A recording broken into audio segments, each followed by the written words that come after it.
तो डैनियल की किताब उस ज़माने में लिखी गई है जब वो एक बुत परस्त बादशाह की मातहती में थे और उन पर जुल्म हो रहा था और वो काफ़ी अज़ियतें सह रहे थे।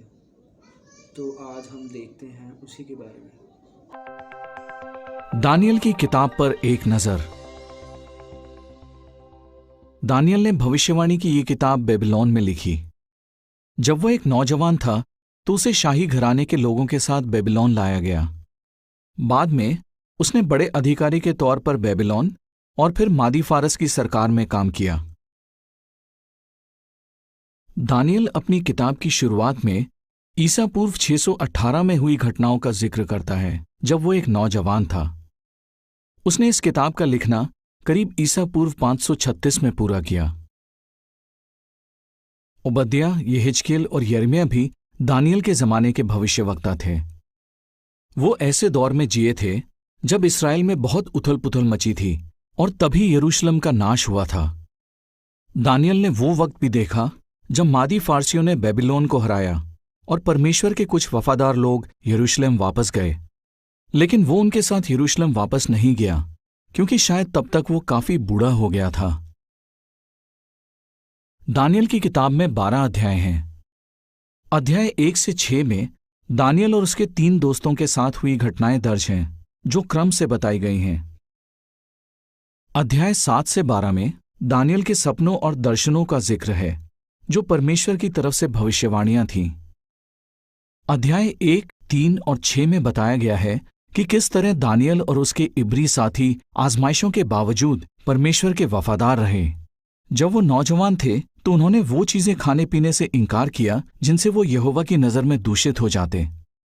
कुछ समय बाद दानियल के 3 साथी शद्रक, मेशक और अबेदनगो ने एक मूरत के आगे झुकने से इनकार कर दिया जो बेबीलोन की निशानी थी, इसलिए उन्हें आग के भट्टे में डाल दिया गया।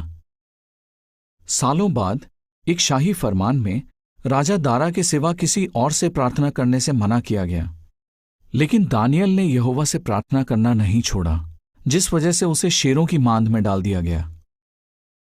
हर आजमाइश के दौरान दानियल और उसके साथी यहोवा के वफादार रहे और उसने उनकी हिफाजत की।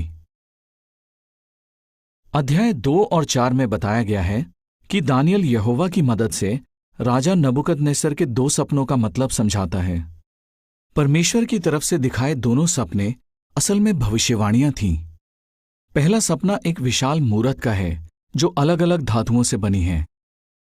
ये मूरत एक के बाद एक आई विश्व शक्तियों को दर्शाती है जिनका परमेश्वर के लोगों पर काफी असर हुआ। अंत में इन शक्तियों का नाश होता है और सिर्फ परमेश्वर का राज इंसानों पर शासन करता है। नबूकदनेस्सर का दूसरा सपना एक पेड़ का है जो आसमान छू रहा है। उसे काटा जाता है और उसका ठूंठ 7 काल के लिए बांधा जाता है।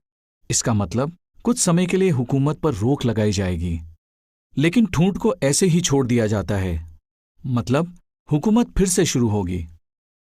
अध्याय 5 में बताया है कि बेबीलोन के राजा बेलशस्सर की एक दावत के दौरान अचानक महल की दीवार पर एक हाथ आकर कुछ लिखने लगता है।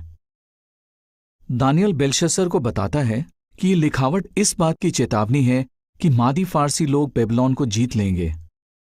उसी रात बेबीलोन हरा दिया जाता है।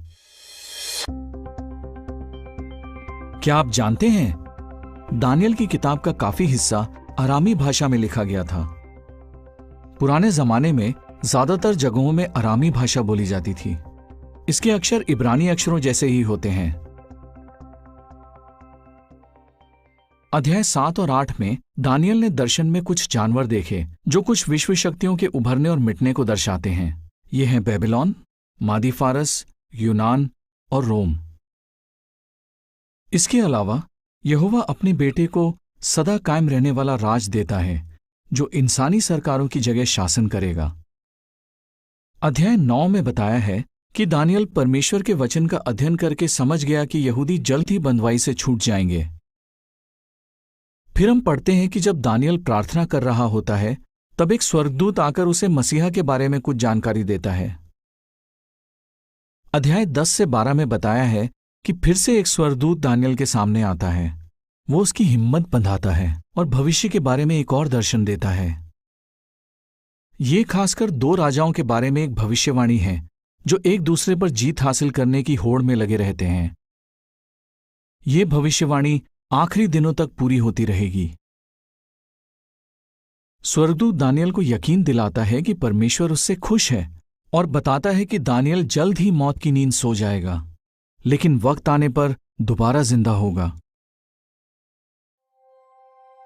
ये किताब पढ़ते वक्त ध्यान दीजिए कि यहोवा दानियल की वफादारी की कितनी कदर करता है।